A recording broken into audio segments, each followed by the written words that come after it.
بسم اللہ الرحمن الرحیم نحمدہ ونصلی علی رسولہ الکریم اما بعد۔ معزز سامعین، حرکت الدفاع یوٹیوب چینل میں آپ سب کا خیر مقدم ہے۔ حسب سابق غیر مقلدین نصوص قرآن و سنت سے انحراف یا تعویل کی چند مثالیں اس کتاب سے کچھ اقتباسات آپ کی خدمت میں پیش کیے جا رہے ہیں۔ آج مثال نمبر 10، مثال نمبر 11 اور مثال نمبر 12 پیش کرنے کی کوشش کریں گے، جس سے ثابت ہوگا کہ غیر مقلدین قرآنی نصوص سے کس طرح دور بھاگتے ہیں۔ مثال نمبر 10، اوقات نماز کو مقدم و مؤخر کرنا۔ اللہ سبحانہ وتعالیٰ کا ارشاد ہے، اعوذ باللہ من الشیطان الرجیم، ان الصلاۃ کانت علی المؤمنین کتابا موقوتا، سورۃ النساء۔ بے شک نماز مومنین پر وقت مقررہ میں فرض کی گئی ہے۔ اس آیت کی تفسیر میں متعدد احادیث صحیحہ وارد ہیں، جس میں نماز کو ان کے وقت میں پڑھنے کی تاکید کی گئی ہے، اور یہ صحیح اور متواتر احادیث ہیں۔ لیکن ان سب کے باوجود غیر مقلدوں کے ہاں بلا کسی عذر شرعی کے نماز کو مقدم و مؤخر کرنا جائز ہے۔ عصر کی نماز کو کھیل کود کی وجہ سے ظہر میں پڑھ لے تو اس کی نماز ہو جائے گی۔ دیکھیے فتاوی ستاریہ جلد نمبر 1 صفحہ نمبر 63۔ عصر کی نماز کھیل کود کی وجہ سے ظہر کے وقت میں پڑھ لے تو نماز ہو جائے گی، فتاوی ستاریہ۔ یہ غیر مقلدوں کی کتاب ہے۔ اہل سنت والجماعت کے نزدیک نماز کے اوقات مقرر ہیں۔ اس پر قرآن و سنت متواترہ سے دلائل مرتب ہیں۔ کیا یہ آیت محکم نہیں؟ کس طرح غیر مقلدین اس آیت سے بے رخی کر سکتے ہیں؟ کیا یہ آیت منسوخ ہے یا ناقابل عمل ہے یا کسی شیطانی اصول کے تابع کی گئی ہے؟ غیر مقلدین ضرور سوچیں اور دیکھیں کہ ان کے اکابر نے کس طرح قرآن کی توہین کی ہے۔ مثال نمبر 11، نماز میں مطلق قرأت کی فرضیت۔ قولہ تعالی فاقرؤوا ما تیسر من القرآن، سورۃ المزمل، آیت نمبر 20۔ احناف کے نزدیک نماز کی پہلی 2 رکعتوں میں مطلقاً قرأت کرنا فرض ہے۔ فرض نماز کی پہلی 2 رکعتوں میں مطلقاً قرأت کرنا فرض ہے، اور صحیح احادیث کی تاکید کی وجہ سے تعیین کے ساتھ سورہ فاتحہ واجب اور کوئی بھی آیت یا سورہ ملانا واجب ہے۔ لیکن غیر مقلدوں کے نزدیک قرآن کی آیت صرف ایک سورہ یعنی سورہ فاتحہ فرض اور دیگر سورتوں کی قرأت حرام ہے۔ ایسا کیوں؟ کیا سورہ فاتحہ ہی صرف قرآن ہے، بقیہ سورتیں قرآن نہیں؟ جبکہ آپ ہی کے لوگ آیت انصات کی وجہ سے آیت انصات کی تعویل کر چکے ہیں، اور اس آیت کی وجہ سے یہ تک کہہ دیے ہیں کہ سورہ فاتحہ قرآن نہیں، سبع مثانی ہے، قرآن کا جز نہیں۔ کیا یہ آیت پس پردہ منکرین قرآن کے بھینٹ چڑھ گئی یا مسلک کے بھینٹ چڑھائی گئی؟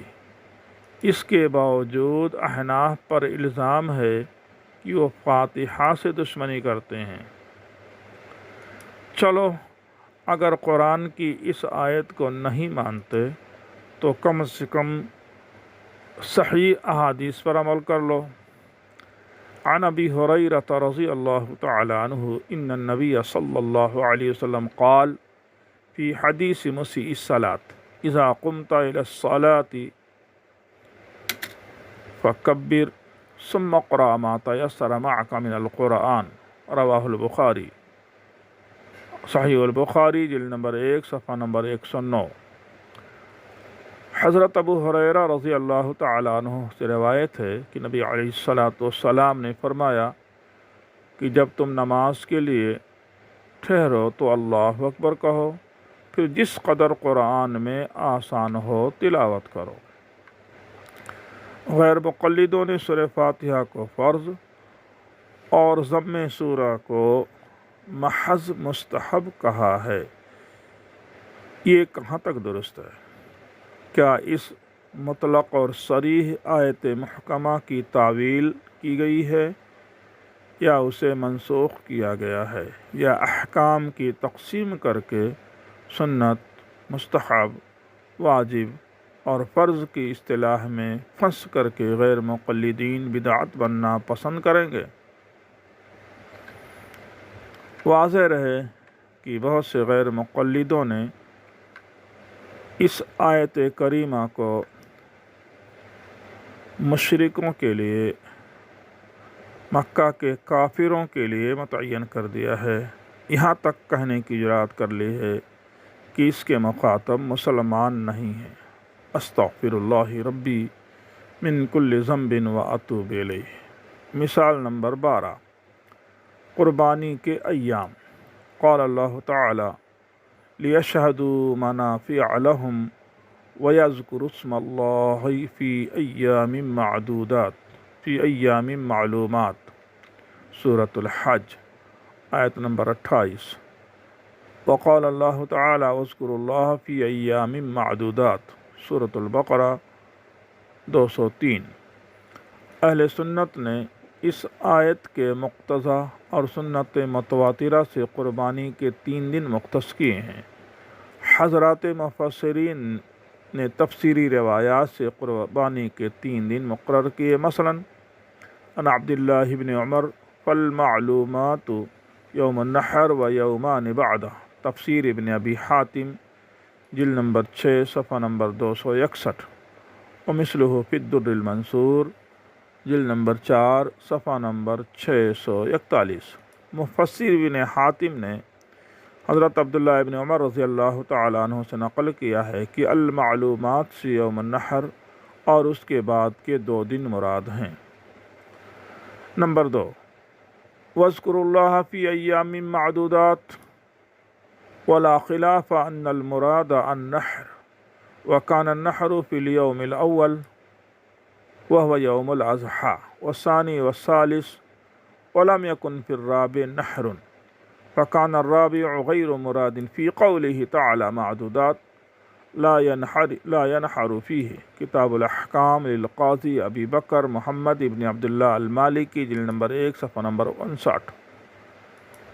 یعنی قاضی محمد ابن عبداللہ مالکی رحمہ اللہ نے کتاب الاحکام میں آیت وَاذْكُرُوا اللَّهَ فِي أَيَّامٍ مَّعْدُودَات کی تفسیر میں لکھا ہے کہ اس سے مراد یوم الاضحیٰ اور دوسرا اور تیسرا دن ہے، چوتھا دن نحر نہیں، چوتھے دن نحر نہیں۔ ٹھیک ہے، اگر تفسیر آپ لوگ نہیں مانتے ہو تو صحیح بخاری کی اس حدیث ہی پر عمل کر لو۔ عن سلمۃ بن الاکوع رضی اللہ تعالی عنہ قال قال النبی صلی اللہ علیہ وسلم من ضحى منکم فلا يصبحن بعد ثالثة وبقي في بيته منه شيء، صحیح البخاری باب ما یوکل من لحوم الاضاحی، صفحہ نمبر 835۔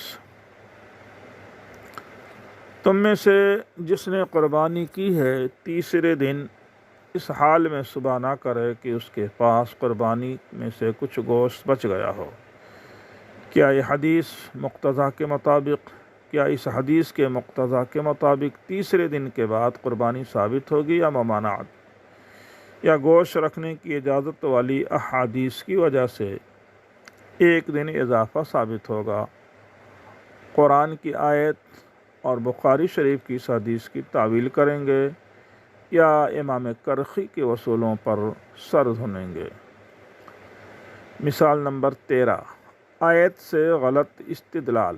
قولہ تعالی یا ایھا الذین آمنوا لا تقربوا الصلاۃ وانتم سکارى، سورۃ النساء، آیت نمبر 43۔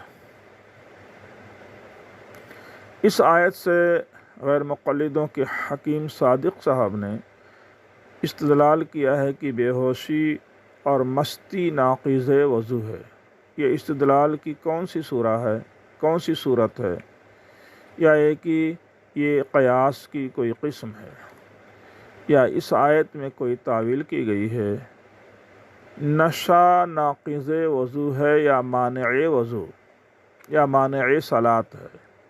کیا اس آیت سے حکیم صادق صاحب کا استدلال غلط ہے یا صحیح؟ اور یہ بتائیں کہ یہ آیت محکم ہے یا منسوخ؟ امید ہے کہ اس کی تفصیل عنایت فرمائیں گے۔ آج کے لیے بس، انشاءاللہ العزیز یہ سلسلہ جاری رہے گا۔